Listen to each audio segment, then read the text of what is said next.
पिछले वीडियो में हम लोगों ने बेसिक चार्ट, सॉर्टिंग और अपने वर्क को कैसे जो वर्क किया था उसको कैसे सेव करते हैं इसके बारे में हम लोगों ने डिस्कस किया था। और इसके पहले हम लोगों ने इंपोर्टिंग डेटा, टैब्लू के इंटरफेस को, लाइव एक्सट्रैक्ट क्या होता है, मेजर और डायमेंशंस क्या होते हैं, सेल्स के बारे में, पिल्स, समरी टेबल के बारे में भी डिस्कस कर लिया है। आज हम लोग एग्रीगेशन और फॉर्मेट के बारे में डिस्कस करेंगे। तो एग्रीगेशन होता क्या है?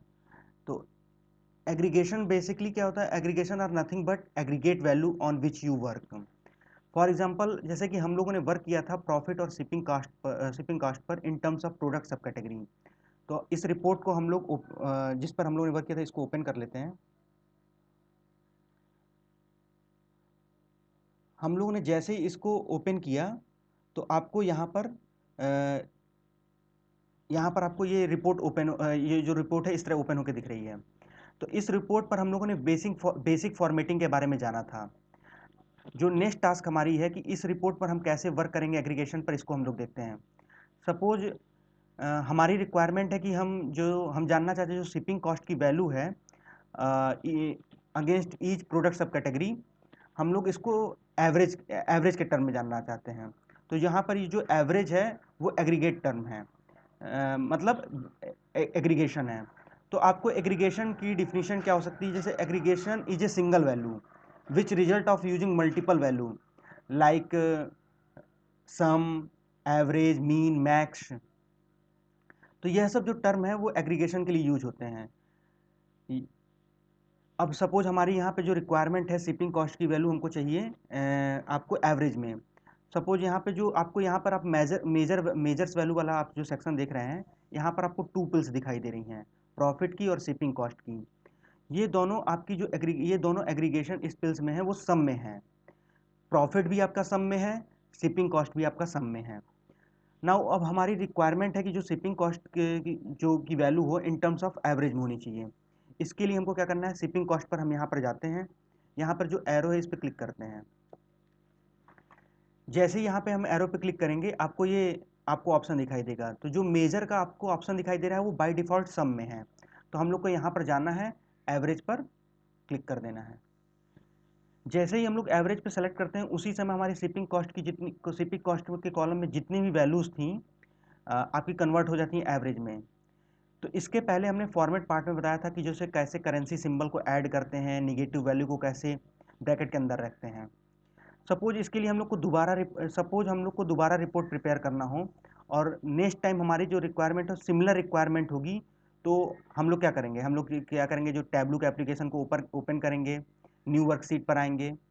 न्यू वर्कशीट पर आएंगे तो इसके लिए हम लोग क्या करेंगे, जैसे कि जो हमारी सेम रिक्वायरमेंट है तो हम सेलेक्ट प्रोडक्ट सब कैटेगरी और आपका पॉइंट एंड क्लिक मेथड का यूज करते हुए कंट्रोल की को होल्ड करते हैं, प्रॉफिट, शिपिंग कॉस्ट, सोमी पे जाते हैं और हम टेस्ट लेवल को सिलेक्ट कर लेते हैं। तो हम लोग यहाँ पे जो देख रहे हैं कि जो फॉर्मेटिंग और एग्रीगेशन हम लोगों ने इस पर्टिकुलर रिपोर्ट पे किया था वो आपको यहाँ पर शो नहीं हो रहा है।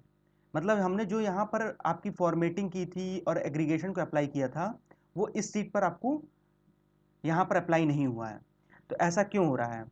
अगर आपको याद होगा तो हमने पहले ही बताया था आपको कि ये जो भी पिल्स होती हैं वो जो हम लोग यूज करते हैं डायमेंशन और मेजर सेक्शन से किसी भी रिपोर्ट के लिए, वो हमेशा लोकल होती हैं, पर्टिकुलर उसी वर्कशीट के लिए होती हैं। तो यह पिल थी इस वर्कशीट के लिए लाइफ टाइम थी। नेक्स्ट टाइम हम लोग कोई फॉर्मेटिंग या एग्रीगेशन करेंगे ऑन ए पर्टिकुलर डायमेंशन और मेजर, तो वो सिर्फ इसी वर्कशीट में रहेगा। तो इसी को हम लोग लोकल एग्रीगेशन या लोकल फॉर्मेटिंग कहते हैं। जो हमने यहाँ पर फॉर्मेटिंग की थी, एग्रीगेशन किया था, वो इस सीट पर अप्लाई नहीं हुआ। तो इसी को हम लोग क्या कहते हैं? लोकल फॉर्मेटिंग और लोकल एग्रीगेशन। सपोज हमको सपोज जैसे हमको अगर ये सेम रिपोर्ट को मल्टीपल टाइम हम लोग को फॉर्मेट यूज करना पड़े तो हम लोग को क्या करना पड़ेगा? बार बार फॉर्मेटिंग और एग्रीगेशन करना पड़ेगा। तो ये हमारे लिए बहुत टाइम कंज्यूमिंग होगा। तो क्यों ना इसके लिए लोकल फॉर्मेटिंग और एग्रीगेशन की जगह ग्लोबल फॉर्मेटिंग एग्रीगेशन किया जाए। तो जहाँ पर जब ये ग्लोबल फॉर्मेटिंग और एग्रीगेशन कहने का मतलब है कि जब हम लोग सिर्फ एक बार फॉर्मेटिंग और एग्रीगेशन कर दें तो नेक्स्ट टाइम हम लोग उसका यूज करें तो उसी डायमेंशन और मेजर को, तो दोबारा हम लोग को फॉर्मेटिंग और एग्रीगेशन करने की ज़रूरत ना पड़े।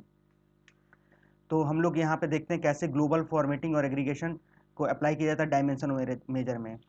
तो इसके लिए जो आपकी ये थी सीट 5 थी, इसको हम लोग क्लियर कर देते हैं सपोज।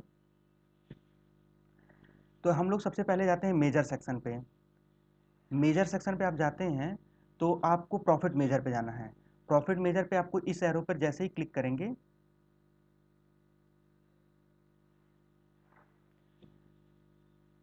आप इस क्लिक करेंगे तो आपको यहाँ पे कुछ ऑप्शन शो हो रहे हैं।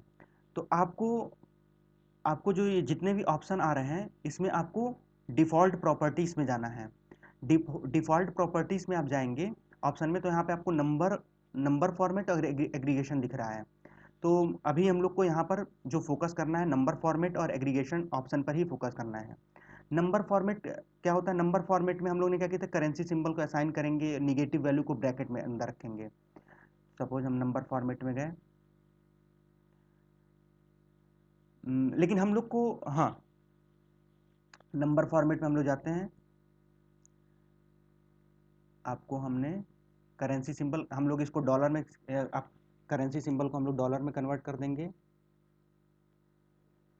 और जो हमारी निगेटिव वैल्यू है उसको हम लोग ब्रैकेट में कर देंगे, डेसिमल प्लेसेस को।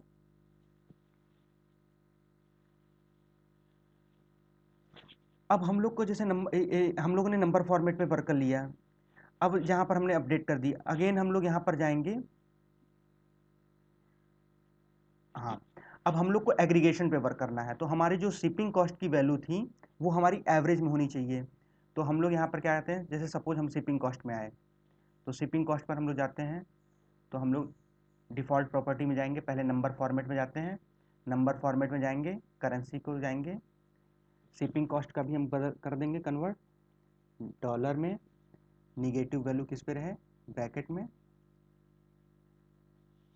और हम लोग को शिपिंग कॉस्ट किस में चाहिए थी, आपको चाहिए थी उस पर एवरेज चाहिए थी। तो हम लोग एग्रीगेशन पे जाएंगे, तो जो बाय डिफ़ॉल्ट सम है उसको हम एवरेज कर देंगे। ना अब हम लोग देखेंगे जो सेम रिपोर्ट को हम लोग कैसे प्रिपेयर करते हैं। सेलेक्ट हम करेंगे प्रोडक्ट सब कैटेगरी को, फिर कंट्रोल की को होल्ड करेंगे, फिर सेलेक्ट करेंगे प्रॉफिट, शिपिंग कॉस्ट, सोमी, और हम लोग टेस्ट टेबल को जो हमारा विजुअलाइजेशन है उसको अप्लाई कर देंगे। तो यहाँ पर आप देखेंगे कि जैसे हमने इसको अप्लाई किया तो हम लोग यहाँ पे देख रहे हैं कि जो रिपोर्ट, हाँ, जो हम लोग यहाँ पे रिपोर्ट किया तो यहाँ पर हम लोग को एग्रीगेशन और फॉर्मेटिंग करनी नहीं पड़ रही। मतलब रिपोर्ट में ऑलरेडी प्री परफॉर्म आपका फॉर्मेटिंग भी था और एग्रीगेशन भी था।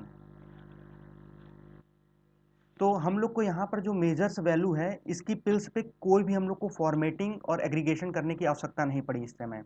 तो यही डिफरेंस होता है ग्लोबल फॉर्मेटिंग में और लोकल फॉर्मेटिंग में, और ग्लोबल एग्रीगेशन में और लोकल एग्रीगेशन में। जब आप यहाँ पर वर्क कर देते हैं किसी सम पर जो फॉर्मेटिंग या एग्रीगेशन पर, तो आपकी ग्लोबल हो जाती है। तो ये बहुत ही इम्पॉर्टेंट आपका जो आपका बहुत ही इंपॉर्टेंट आपका ये सेक्शन है। जब भी आप वर्क स्टार्ट करेंगे टैबलू में तो आपको यहाँ पर देखना है कि वर्क स्टार्ट करने से पहले कि हमको ग्लोबल फॉर्मेटिंग और ग्लोबल एग्रीगेशन जो हमको रिपोर्ट में यूज करना है, स्टार्ट करने जो भी रिपोर्ट, अगर हमको रिपोर्ट बनाने से पहले मेजर्स की किस वैल्यू पर हमको ग्लोबल फॉर्मेटिंग करनी है और ग्लोबल एग्रीगेशन करना है, इसको आपको सबसे पहले आपको अंडरस्टैंडिंग होनी चाहिए। तो इसके लिए आपको जिस पे आप जिस मेजर्स वैल्यू पर आपको ग्लोबल एग्रीगेशन या ग्लोबल फॉर्मेटिंग करनी है उसके लिए आपको बिजनेस की अंडरस्टैंडिंग होनी चाहिए। हम लोग को पता होना चाहिए कि किस मेजर्स का यूज हम लोग जो फॉर्मेटिंग के लिए, ग्लोबल फॉर्मेटिंग या एग्रीगेशन के लिए हम लोग मल्टीपल टाइम करेंगे। जैसे कि जो मेजर्स, सपोज किसी मेजर्स को हम लोग रेफर करेंगे रिपोर्टिंग के लिए, अलग अलग तरह की एनालिसिस करने के लिए, तो उसको मल्टीपल टाइम यूज़ करेंगे। तो वो हमको अगेन अगेन एंड अगेन हम लोग को फॉर्मेटिंग और एग्रीगेशन ना करना पड़े। तो इसके लिए हम लोग को अंडरस्टैंडिंग होनी चाहिए कि किस मेजर्स वैल्यू पर हम लोग यहाँ पर ग्लोबल फॉर्मेटिंग और ग्लोबल एग्रीगेशन करते हैं। तो यह हमने आपको एग्जांपल बताया कि कैसे वर्क करते हैं फॉर्मेट पर और एग्रीगेशन पर। और इस वीडियो में इतना ही। नेक्स्ट वीडियो में मिलेंगे नेक्स्ट टॉपिक के साथ। तब तक के लिए बस इतना ही। अगर आपको ये टैब्लू की सीरीज़ अच्छी लगती है तो वीडियो को लाइक करिए और चैनल को सब्सक्राइब करिए। तब तक के लिए इतना ही। जय हिंद, वंदे मातरम।